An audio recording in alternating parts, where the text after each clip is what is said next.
안녕하세요. 예비고 학부모 특강 고등학교 과목별 학습 가이드 사회 과목을 맡은 찐쌤 김준우라고 합니다. 반갑습니다. 네, 이제 고등학교 입학을 앞두고 국어, 영어, 수학, 사회 이런 식으로 여러분들 자제분들이 고등학교 와서 어떻게 공부해야 되는가 관심이 많으시죠? 사회 과목과 과학 과목은 국영수 과목만큼은 아니겠지만 그래도 신경이 좀 많이 쓰일 거라고 생각을 합니다. 그렇죠. 특히나 이제 고등학교 가서는 이제 본격적으로 대입이잖아요. 고등학교 1학년 때 처음 보는 중간고사 성적부터 대학에 들어가는 그 성적이니까 또 긴장감도 상당하리라고 생각합니다. 자, 그래서 오늘은 고등학교 사회 어떤 부분이 달라질까라는 걸로 이제 한 시간 잡아봤습니다. 중학교에서도 사회를 배웠고요. 고등학교에서도 사회를 배웁니다. 내용적인 측면 혹은 공부 방법 그리고 평가 방법 이 모든 것들을 낱낱이 말씀드릴 테니까요. 구분하시면서 대비하시면 충분히 좋은 결과 있을 거라 생각합니다. 첫 번째로 중학교 사회부터 먼저 보도록 할게요. 중학교에는 사회 과목이랑 역사 과목이 있었어요. 아시죠? 근데 이제 사회 과목은 1, 2, 역사 과목도 1, 2 이렇게 있었는데 먼저 사회부터 보자면 사회 1, 사회 2, 사회 1, 2가 있었는데요. 배우는 시기는 학교마다 좀 다릅니다. 중학교 1학년 때 사회 1을 배우고 중학교 3학년 때 사회 2를 배우는 뭐 이런 학교도 있고 뭐 이렇게 학년마다 학교에서 자유롭게 왔다 갔다 하니까요. 보통 이렇게 이제 많이 배우더라고요. 그리고 내용은 일반 사회와 지리 내용이 좀 중심이 돼서 구성이 많이 되어 있습니다. 그러다 보니까 중학교 사회 어땠어요? 어머니는 잘 모르시나요? 애가 이렇게 시험 공부할 때 옆에서 이렇게 싹 보다 보면은 쉽지 않았을 거예요. 쉽지 않았을 겁니다. 나도 이거 어디선가 본 것 같은데 특히 지리 내용 같은 경우에는 예전에 배운 기억이 조금 가물가물하게 나오지만 생소한 용어들이 꽤나 많이 나옵니다. 그리고 그것을 학생들도 좀 많이 어려워하죠. 중학교에서는 일반 사회 지리의 기본적인 개념들을 많이 이제 다루면서 사회 과목을 배웁니다. 그래서 학생들이 시험 공부를 할 때 용어 외우는데 되게 힘들어해요. 용어 외우는데. 그래서 만약에 사회 점수가 잘 나오지 않았다, 성적이 좀 만족스럽지 않게 나왔다 하는 친구들은 두 부류로 볼 수가 있습니다. 첫 번째, 정말 개념이 이해가 안 된 친구들. 용어 개념을 정확하게 이해를 하고 가야 되는데 그걸 그냥 쓱 넘어가다가 뭐였지? 이러면 이제 문제 풀기 좀 어렵죠. 두 번째, 공부 안 한 거죠. 공부 안 한 겁니다. 하는 척 앉아는 있었지만 사회 과목 기본적인 개념은 머릿속에 넣어야 되거든요. 보통 우리는 그걸 암기라고 얘기합니다. 근데 암기는 안 좋은 거 아니에요? 이렇게 생각하시면 곤란합니다.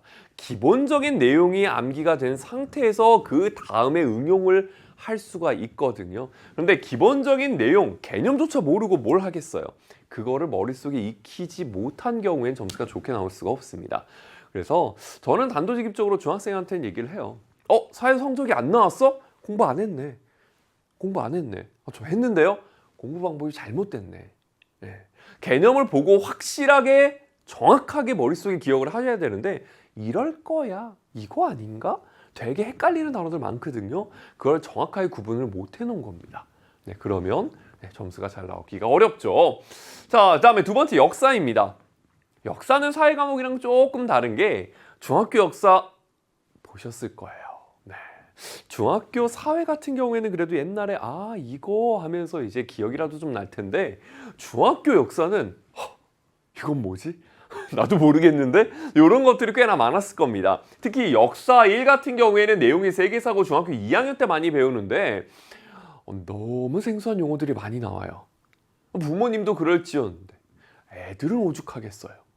아이들은 중학교 2학년 때 역사 1을 딱 보는 순간 너무 어려워합니다. 용어들이 진짜 생소한 용어들, 특히 서양사나 서아시아사 들어가면 용어들이 정말 생전 처음 보는 용어들 나오고 사람 이름도 몇 글자예요. 막 이러면서 모르겠어요. 저 포기할래요. 벌써부터 역포자 이런 식으로 얘기가 됩니다.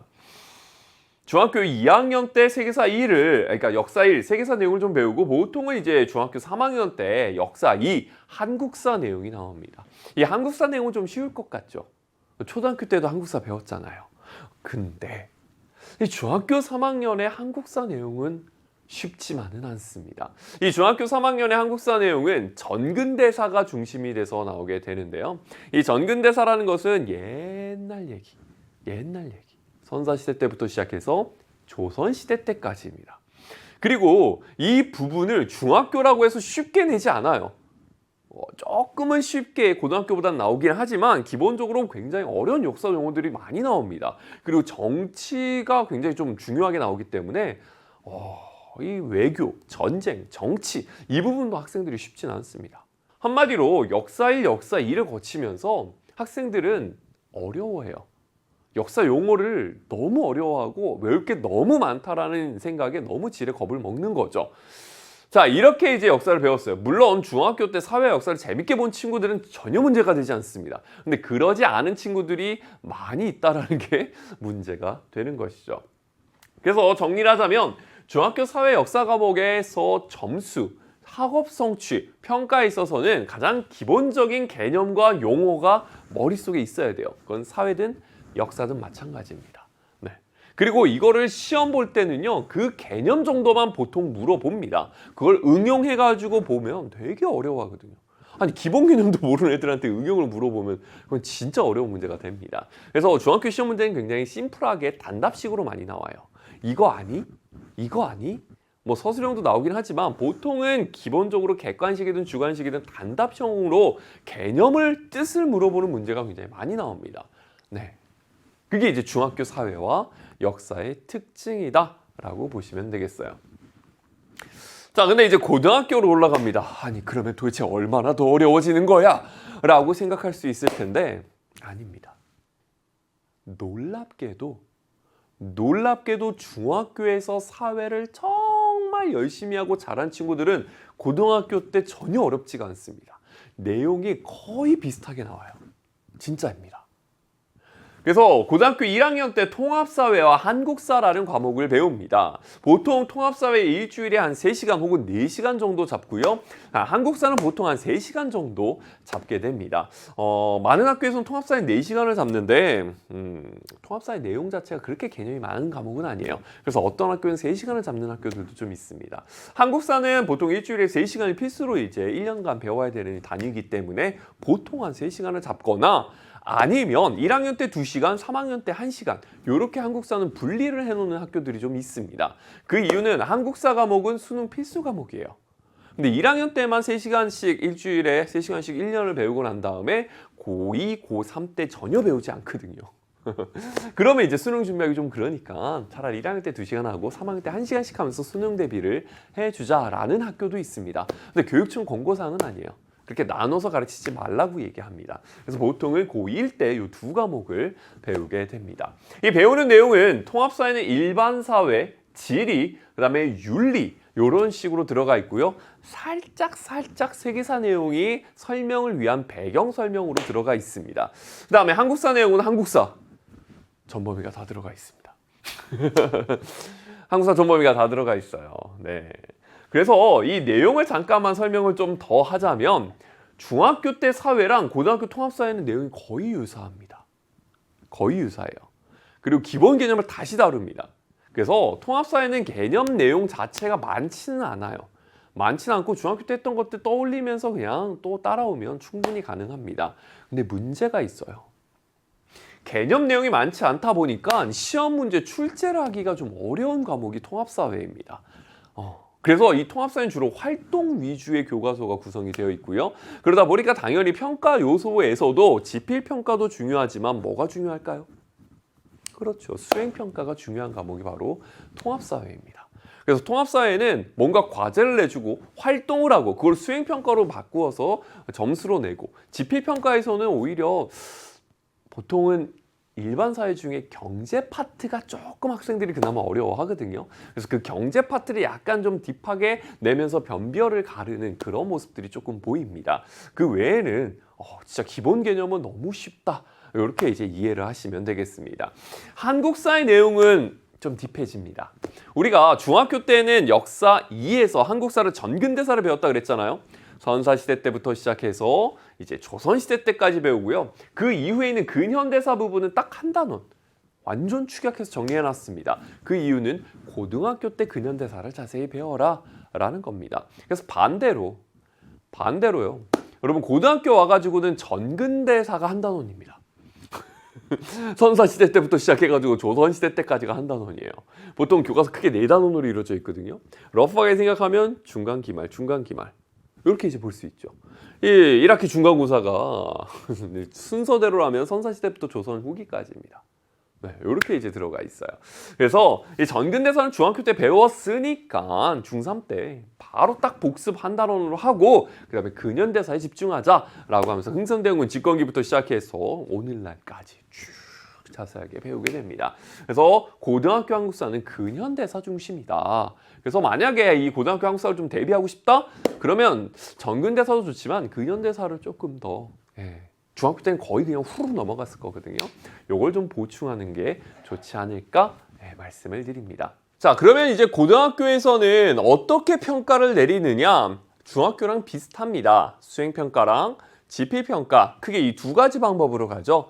근데 이제 서울시 교육청 기준으로 해서 3단위 이상 배우는 과목은 수행평가 40% 이상이 권고사항입니다. 그래서 아까 얘기했듯이 통합사회는 보통 4단위, 한국사는 3단위 이렇게 들어가기 때문에 다 3단위 이상이고요. 그래서 기본적으로 40% 이상을 권장을 합니다. 이 40% 이상을 권장했다는 것은 성적은 한 학기 단위로 나와요. 중간고사 몇 등급이에요? 뭐 이런 거 없어요. 이 한 학기가 끝나면은 거기서 과목별 보통 이제 점수가 쭉 나오고 그 다음에 등급이 나오게 되는데요. 이때 수행평가 40%, 그 다음에 중간고사, 기말고사 합쳐가지고 60% 보통 요 정도로 기본적으로 세팅을 합니다. 뭐 수행평가의 비율을 좀 늘린다. 50%, 60% 늘리면 이게 더 줄겠죠. 20%, 20% 이런 식으로. 자, 그러면 시험은 굉장히 중요하잖아요. 중간고사, 기말고사. 너무 중요하죠. 그래서 학생들 공부해. 시험 잘 봤어? 몇 개 틀렸어? 이렇게 얘기하지만 실질적으로 수행평가가 굉장히 중요합니다. 반영 비율이 훨씬 높아요. 수행평가가 1개를 하든 2개를 하든 40%이기 때문에 중간 한번 못 보는 것보다 수행평가 점수 깎이는 게 더 치명적입니다. 네. 그리고 요즘 학교들은 수행평가 비율을 좀 높이는 추세를 갖고 있어요. 그래서 자기 거를 꼼꼼히 챙기고 수행평가는 이제 보통 과제 선생님 제시해주면 수업 시간에 막 하고 이제 제출하는데 그걸 꼼꼼히 잘하는 친구들 같은 경우에는 잘 챙기겠지만 그런 거 좀 덜렁대면서 잘 못 챙긴다 이런 친구들은 수행평가를 정말 잘 잡으셔야 됩니다. 그래야 사회 과목, 역사 과목에 있어서 성적을 조금 손해보지 않을 수가 있어요. 그래서 중간 30, 기말 30 이런 식으로 가는데 지필평가에서도 역시나 선택형과 서자평이 있습니다. 선원수령 보통 이렇게 얘기하죠. 이 선원수령은 수행평가에서 볼 수도 있고요. 지필평가에서도 볼 수 있어요.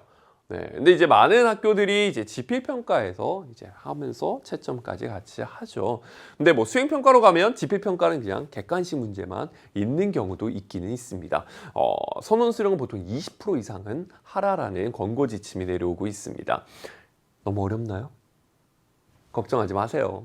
고등학교 입학을 하게 되면 이거는 의무적으로 공개하게 되어 있습니다. 각 과목별로 수행평가 몇 프로, 그 다음에 지필평가 몇 프로, 그 다음에 선원수령 몇 프로를 다 고지하게 돼 있어요. 그래서 역사 과목, 사회 과목뿐만 아니라 국어, 수학, 영어, 사회, 과학 모든 과목들이 어떻게 평가가 나는지 평가 기준은 무조건 공개하게 돼 있습니다. 그래서 이걸 그냥 기억해 두셨다가 고등학교 애가 입학을 했을 때 딱 받았을 때 야, 수행평가 비율이 높은 과목이 있네? 그럼 이건 좀 잘 챙겨야겠다. 그 다음에 선원수령 높은 과목이 있네? 이건 좀 대비를 해야겠다. 이렇게 이제 생각을 하시면서 챙기시면 된다라는 말입니다. 자, 근데 뭐니 해도 성적도 중요하지만 우리가 성적을 잘 받는 가장 직접적인 이유는 대입과 관련이 있기 때문이다 라는 것이죠. 여러분, 대입에 어떤 요소를 가지고 진학하시는지 구체적으로 아시는 분 계실까요? 너무 어렵죠. 보통 고3 예비, 고3 학부모님들이 이런 거 막 알아보러 다니시는데요. 그래도 1학년 때부터 성적은 산출이 되고 그리고 그 성적 갖고 결국 고3 가가지고는 수시원서 넣는 데 사용하기 때문에 미리 알고 계시는 것도 좋으리라 생각을 합니다. 제가 지금 뭐 하나 표를 가지고 나왔어요. 이건 뭐냐? 고등학교 들어가가지고 한 학기가 딱 지나잖아요. 그럼 성적이 산출이 됩니다. 성적이 산출되는데 중간고사 점수, 기말고사 점수, 그리고 아까 얘기했던 수행평가 점수를 합산해가지고 점수가 나와요. 그러니까 여기 나와 있는 예를 들어 한국사라는 과목 단위수 3이죠. 이 3이라는 건 뭐냐면 이 일주일에 3시간씩 배운다라는 소리입니다. 그 다음에 여기 원점수와 과목평균 표준 편차 해가지고 나와 있는데요. 원점수 96점은 중간고사 점수도 아니고요. 기말고사 점수도 아니고요. 수행평가 점수도 아니고요. 그걸 합산한 점수입니다. 네. 그리고 요걸 이 점수가 있고 그 다음에 그걸 합산한 평균이 여기 70.6점이 나왔네요. 잘 봤네요, 이 친구는. 그렇죠? 그 다음에 옆에 표준 편차라고 나와 있습니다. 그리고 나서 옆에 성취도와 수강자 수 있는데 이 학교의 1학년 학생들이 한국사 성적 362명이 나왔다라는 거죠. 네. 그래서 수강자 수가 나오고요. 그 다음에 옆에 석차 등급이 나옵니다. 등급, 1등급. 이죠. 보통 1등급은 4%까지 얘기를 합니다. 그래서 이 친구들 한국사 굉장히 잘했네요. 그래서 성적이 1등급 나왔고요. 원점수는 96점이 나왔습니다. 그렇구나. 라는데 여기서 조금 한 단계만 더 들어가 보도록 할게요.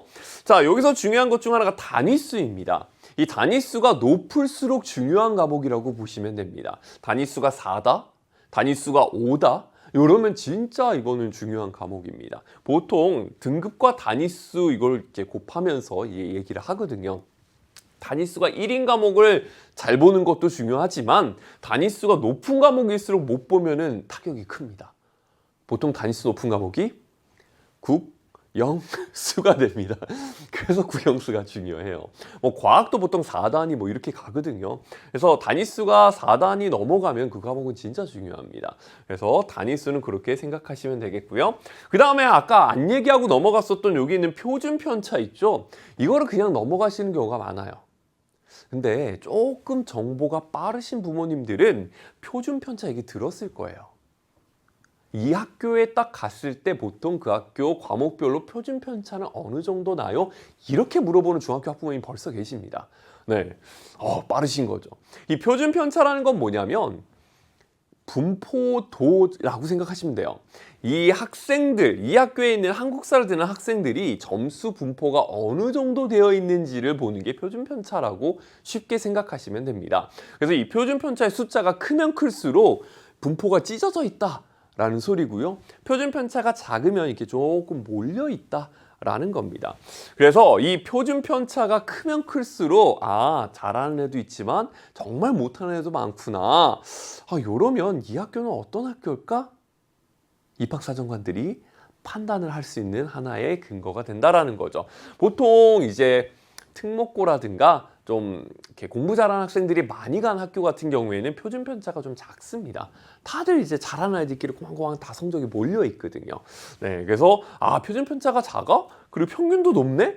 그리고 얘들이 잘했어? 그러면은 우수한 성적이 높은 학생들 사이에서 정말 잘하는 아이겠구나 라고 판단할 수 있는 또 하나의 수치가 바로 표준 편차입니다. 그래서 보통 표준 편차를 얘기할 때 15 내외 정도면은 나쁘지 않네. 요렇게 이제 많이들 이야기를 합니다. 자, 밑에 이제 사회 과목인데요. 요 사회 과목은 가로 열고 역사, 도덕, 포함 요렇게 이제 나옵니다. 그리고 통합사회라는 과목, 교과 안에 과목들이 여러 개가 있는 거거든요.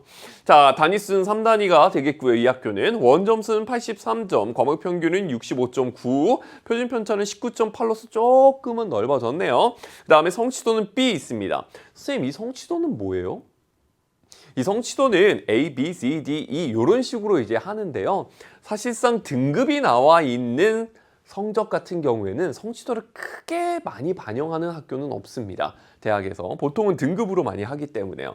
근데 등급이 안 나오는 과목 같은 경우에 성취도는 좀 중요합니다. 네, 그건 이따가 나중에 또 얘기를 하도록 할게요. 그래서 이것도 362명이 이제 통합사회를 받고요. 못 본 건 아닌데 한국사보다는 조금 아쉽네요. 그래서 2등급 이렇게 나왔습니다. 그래서 보통 이제 고등학교 올라가면은 보통 등급을 많이 얘기해요. 너 몇 등급 나왔어? 이번 시험 몇 등급이야? 이런 식으로 하는데요. 1등급 4%, 2등급은 누적 11%, 3등급은 누적 23% 이런 식으로 이게 쭉쭉쭉쭉 갑니다. 네, 그렇게 해서 아이들이 성적 얘기를 좀 하는구나.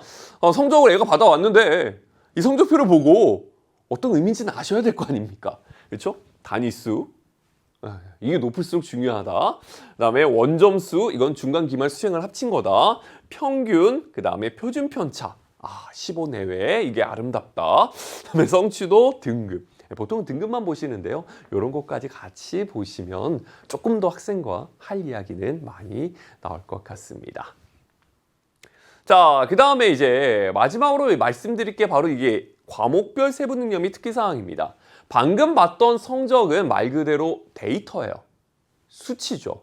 수치 중요합니다. 대학 갈 때 딱 몇 등급 이거 중요하죠. 근데 대학의 수시 모집에서 보통 등급을 보고 딱 산술적으로 평균 이렇게 계산하는 거는 교과 전형이에요.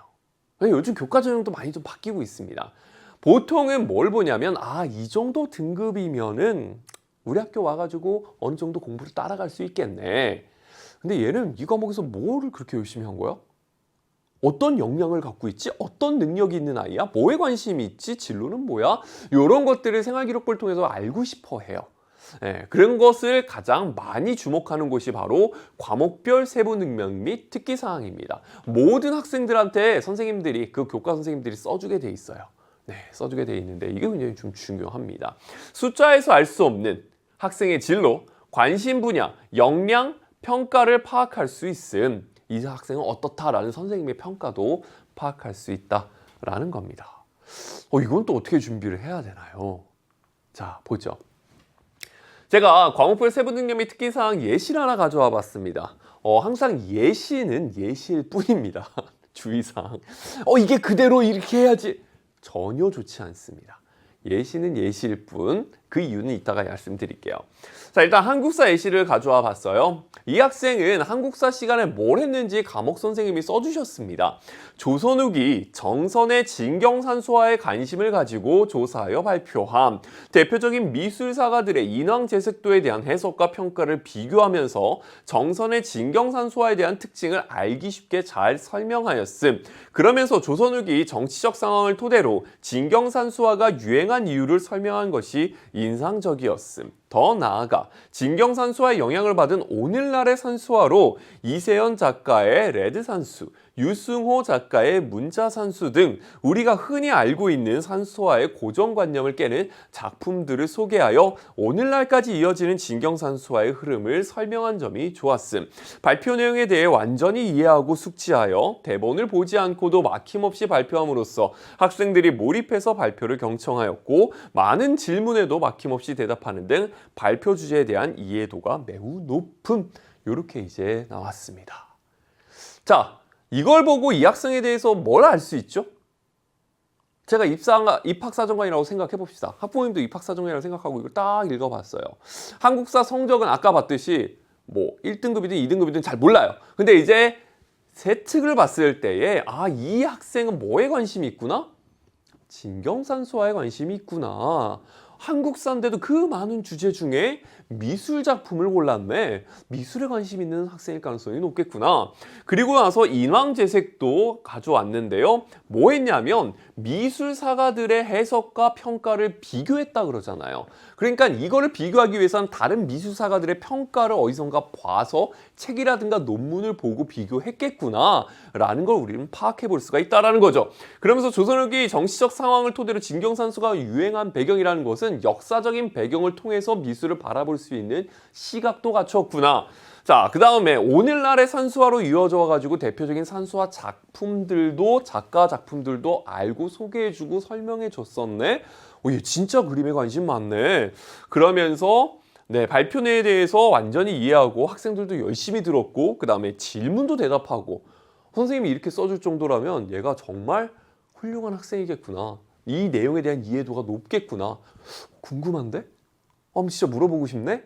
라는 생각이 드는 이런 학생의 능력과 역량, 평가가 반영되어 있는 게 바로 과목별 세부 능력 및 특기사항입니다.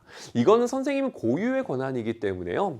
1학년을 마치고 2학년으로 진급할 때까지 내용을 보실 수가 없습니다. 만약에 딱 봤는데 선생님 이거 좀 이렇게 써주세요 라고 하면 절대 안 되거든요. 청탁입니다. 그거 절대 안 돼요. 성적 조작이에요. 그래서 이거를 볼 수가 없습니다.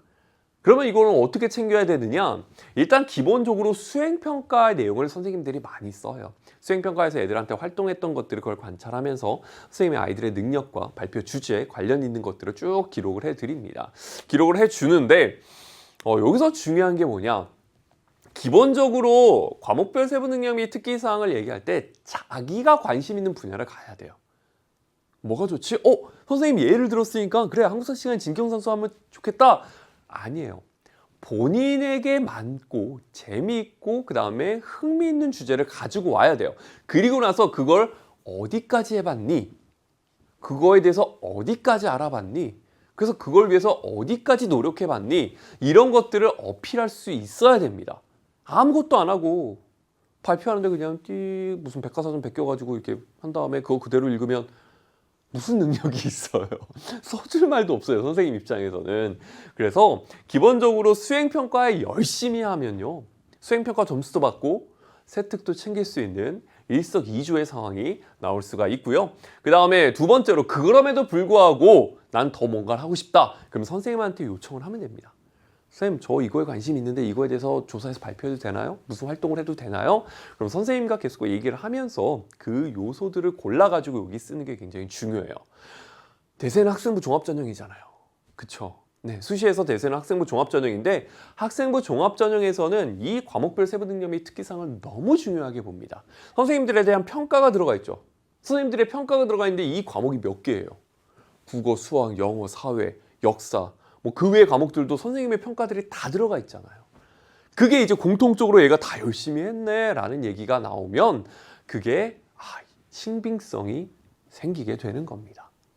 자, 정리 한번 해보도록 할게요. 오늘 이 시간에 본 건 뭐였냐면 중학교 사회와 역사, 고등학교 사회와 한국사의 차이점이 무엇인가에 대해서 한번 살펴봤습니다. 그 다음에 두 번째, 우리가 보통 고등학교 가가지고 단순히 열심히 공부해가지고 중간고사, 기말고사 잘 보면 다 될 줄 알았는데 그게 아니라 수행평가를 진짜 열심히 해야 되는구나. 그 다음에 두 번째, 그 다음에 과목별 세부 능력 특기사항을 잘 챙겨야 되는구나. 그 다음에 세 번째, 성적표는 이렇게 나오는구나. 이거를 미리 알아야 나중에 자제분들이 고3 가가지고 고3 선생님과 상담할 때 1학년 때 성적이 이런 게 아쉽네? 세특이 왜 이렇게 나와 있지? 라는 얘기를 안 들을 수가 있습니다. 중요합니다. 네, 중요하니까요. 오늘 제가 했던 얘기가 조금은 어려울 수가 있어요. 조금은 어려울 수는 있지만 공부하셔야 됩니다. 어차피 알게 되실 거예요. 뭐 그거 한 1, 2년 먼저 아는 건데요. 어차피 알게 되실 거 미리 조금 어려운 단어들과 얘기들이 있지만 다른 과목에서 이런 얘기 잘 안 해주죠. 네, 사회 과목은 특히나 이게 중요합니다. 자기 진로에 맞춰가지고 과목들을 선택을 하고 왜 이걸 선택했는지를 생기부에 녹아서 어필을 해줘야 돼요. 네, 이게 사회 과목, 과학 과목의 매력이죠. 자, 다음 시간에는 뭘 보게 될 거냐면 방금 얘기했죠. 1학년 때는 통합사회와 한국사 이 두 개를 가지고 가장 기본적인 내용들을 얘기해 줬다면 이제 2학년, 3학년으로 올라가면서 하나씩 선택하게 됩니다. 뭐 수학도 선택하고 뭐 다른 과목도 선택하지만 이 선택의 폭이 가장 넓은 과목 중 하나가 바로 사회 과목 아니겠습니까? 네, 진짜 과목 수가 많아요. 그래서 학생들이 진짜 많이 고민하고 선택할 때쯤 되면 계속 학교에 문의해보고 뭐가 좋아요? 어떻게 해야 돼요? 이렇게 물어봅니다. 그 기준을 다음 시간에 말씀드리도록 하겠습니다. 다음 시간에 뵐게요.